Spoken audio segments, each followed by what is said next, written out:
Hello guys, welcome to my channel, and today I will be teaching you how to make a feather in watercolor, of course. The first thing you will need is a piece of paper, and not just any type of paper. You will need watercolor paper so that the water doesn't drain out. The next thing you will need is watercolor paints. I have these premium ones, and the brand is Oval. They're pretty good, pretty high quality. And then I have a few brushes. You don't need these many brushes for this painting. You will only need one or two at the most. And of course, you will need some water and a paint palette. Mine is kind of messy, but you will just need a paint palette and some water. You don't need too much. As you can see, there's just a little bit in mine. And last but not least, you will need a Sharpie for the end markings. Instead of Sharpies, I use this Faber-Castell pen. I prefer these over Sharpies usually most of the time because they don't smear when water accidentally touches it. So let's get started. The first step to making this watercolor painting is drawing the foundation or the base of our feather. The base is just a line. It doesn't have to be completely straight or completely curvy, just a bit curvy like a normal feather. No feathers are completely straight, so I like drawing them a bit more curvy than usual. Here is what we're aiming for. We're aiming for our line to be visible, and to be visible, we need it to be Sharpied. Sharpie is very dark, so you can see it after the painting is done too. Okay, so now we're gonna go into the watercolor part, which is the second step.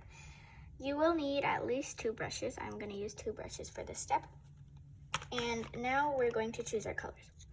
For this watercolor painting, you will need to choose 2 solid colors.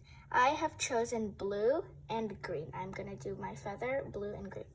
So here what I'm doing now is gonna make my brush a little bit wet, and I'm going to pick my green. I'm gonna go with the little bit darker green, sap green.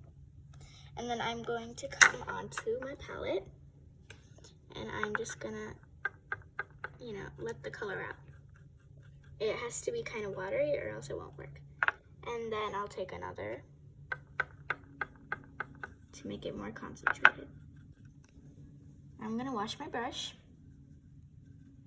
and I'm going to take the darkest blue that I'm gonna use. So between 3 colors, I'm gonna use dark green, dark blue, and about light blue, which is kind of sky.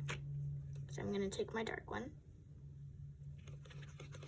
and I'm gonna put it on my paint palette as a different color, but right next to the green. And then last but not least, I am going to take the sky blue, and I'm going to put it right here in between the 2 colors.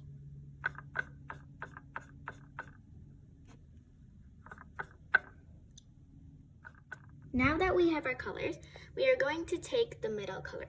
So green, I would say, is the lightest, and this dark blue is the darkest.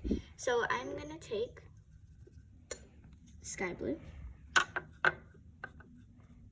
And here's the important part about the feather.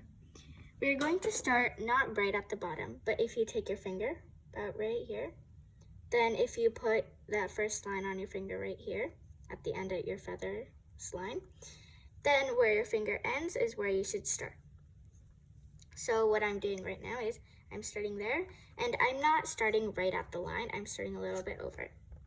And I'm going to make streaks like this, just all around my feather.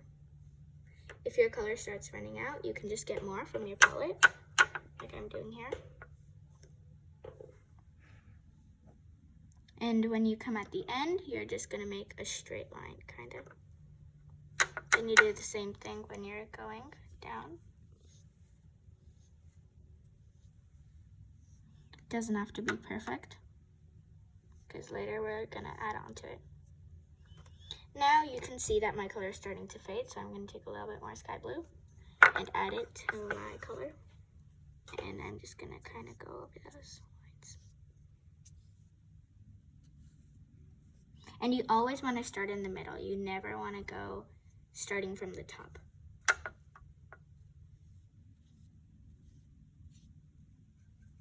Now for our next color, which is the dark blue, we're going to take the dark blue. Oh, I forgot to mention. When you take the middle color, after the middle color, you're going to go directly to the darkest. And then we're going to do the same thing, but we're not going to go directly on our sky blue feathers or streaks. We're going to go kind of around it.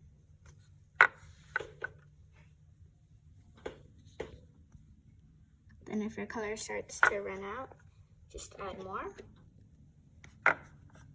You can mix the shades if you like a little bit.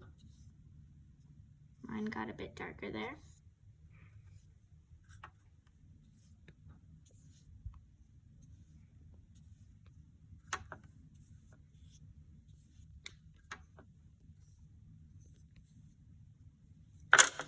I dropped my brush. Okay, so here we can start to see the formation of our feather. And now, here is the very last part. This last part is very important to make your feather blend. Here on my paint palette, I'm going to take a bit of green and I'm going to mix it with my sky blue. It's a bit too much of green, so I'm gonna add some sky blue so that it becomes a bit, teal.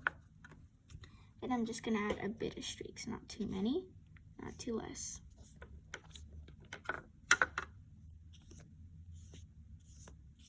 And then I'm going to take my water.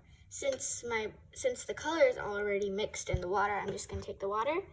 I'm gonna start in the middle this time, at the middle of my line. And I'm just gonna go like this. I'm gonna blend the colors. See how the streaks are kind of blending? That's what you want.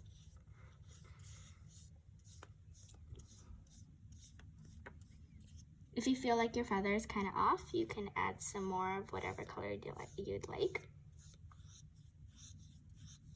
And here it's fine if you start at the end because it's just water. Excuse me.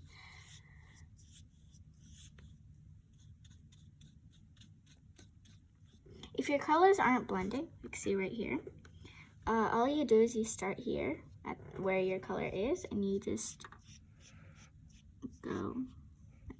It's hard to explain, but you just try to move your brush. See how the colors are now blending in more than they were before. And now, as you can see, there is a lot of white space. So we're going to take our sky blue, the last part, and we are going to take some white, and we're going to just mix a ton of white into a bit of sky blue. Then make it watery, of course. And we're just going to start at the middle, just make streaks. If your paper is bending a bit, see how mine is, it'll go here. But don't worry, just take that and continue using your water at the sides.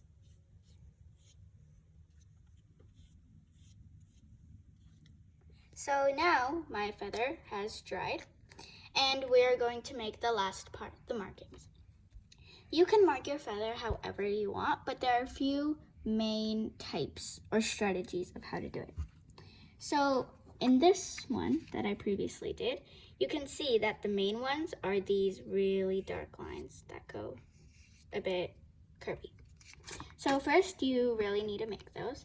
So I'm gonna start about here and I'm gonna just draw a line. And I'm gonna keep doing that and I'm gonna like alternate each side.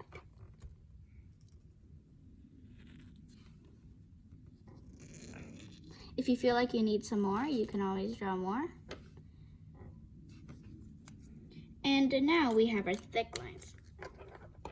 Now, the second part is the thinner lines.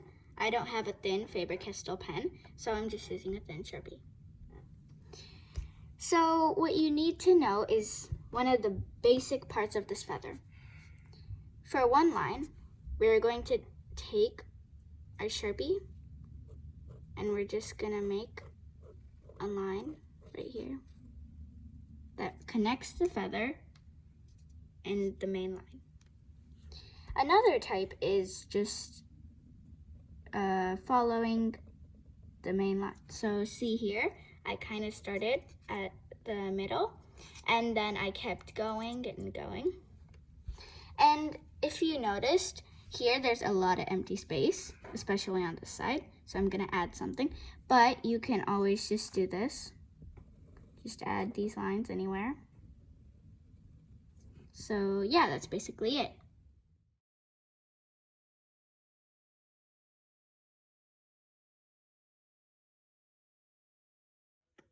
So this is my finished feather. You don't have to make it so chunky or so wide. In my previous one, I think I showed you guys it a lot of times, but it's kind of thin if you compare it to my hand. Like my hand can go all the way on it. And yeah, you can just make your feather however you want. And if you also see on this one, you can actually see the streaks a bit. You can do that too. And on this one, you really can't see it. It just depends how you want your feather to look. And so now I'm finished. So here is the last part that we need to do. Well, we don't have to do it, but if you want to. We're gonna take our thin Sharpie and see here at the end. You're gonna take a brush, you're just gonna dip it in your water, no color, and you're just gonna go over it like this. See that? So that it becomes kind of watery and you can see the color too. And then you're going to take your thin Sharpie. First, we're gonna let it dry for a minute. Now, the bottom part of our feather has dried, so we're going to make little streaks. So we're gonna start right here where the feather was supposed to end, right here. And we're going to make a line that kind of ends here. See, like that one right there. Then we're gonna keep alternating so that it looks like these top ones. And we're gonna keep making it smaller as we go down. And we're gonna go all the way to the bottom of the feather. See how right there? If your alignments aren't matching, like see these two, you can put one line in between them to make it look better. And at the end, since we reached the end of our feather, we're going to take our thick Sharpie or Faber-Castell pen, and we're gonna lengthen our feather just a bit. So there you are, a watercolor feather of however you want with simple, plain directions. Thank you for watching.